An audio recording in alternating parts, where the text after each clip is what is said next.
Are you hearing that too, or have I lost it? It's the Bipolar Index. We're cataloging madness, and today we're flipping to B. Birdsong and insanity. What's the link there?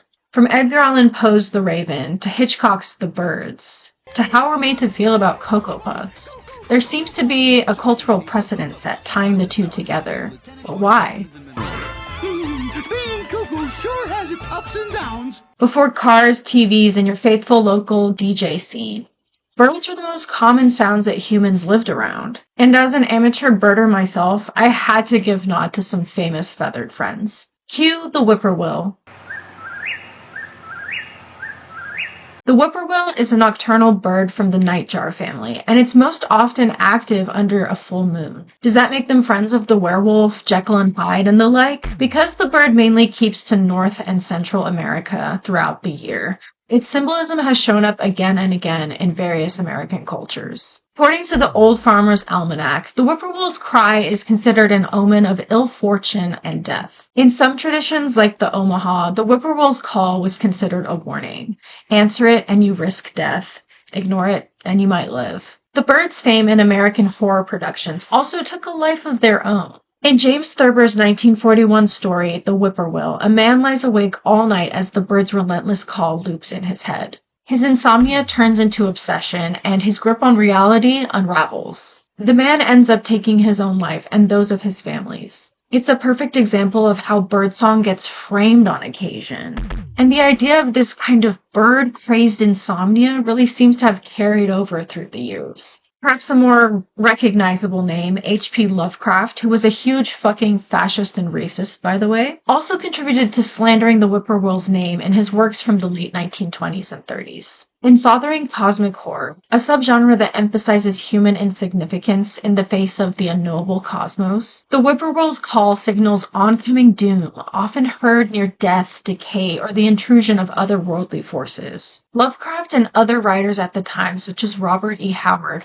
built a shared bird mythos on this front. In Lovecraft's The Dunwich Horror, whippoorwills cry at night as characters approach forbidden knowledge. And so we're really triggered to feel this sense of uneasiness, especially as it's marking proximity to these unknown forces. And that's because in the story they really serve as psychopomps, which is figures that kind of guide souls over from the world of the living to the afterlife. And so they're kind of just like hovering around over these souls of the dead as they're struggling to pass on. But in this context, think Greek myths less like Hermes ushering you through the river Styx and more like harpies who are lingering at the thresholds between life and death. So Lovecraft is not only using the bird to link American rural horror to older mythological archetypes, but he's also localizing the myth and bringing it to life to the American reader. In their letters, Howard expressed admiration for Lovecraft's use of bird as harbinger, especially the unique grisliness of the notion. And in 1938, Howard's novella Pigeons from Hell borrows Lovecraft's bird fixation. I love the title. It's goofy, intriguing, unbelievable. I think it's a perfect trio. The story is set in the rural Deep South, decades after the Civil War.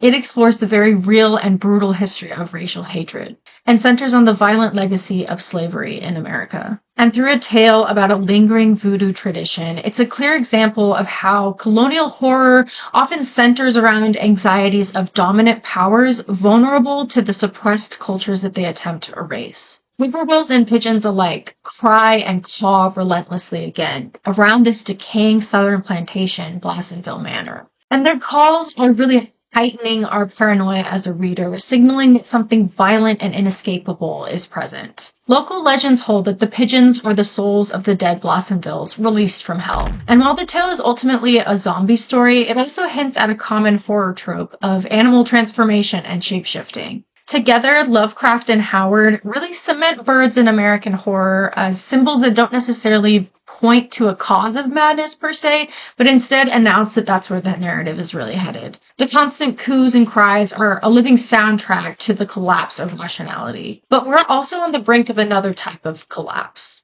Today, the whippoorwill is disappearing from not only culture, but also the ecosystem.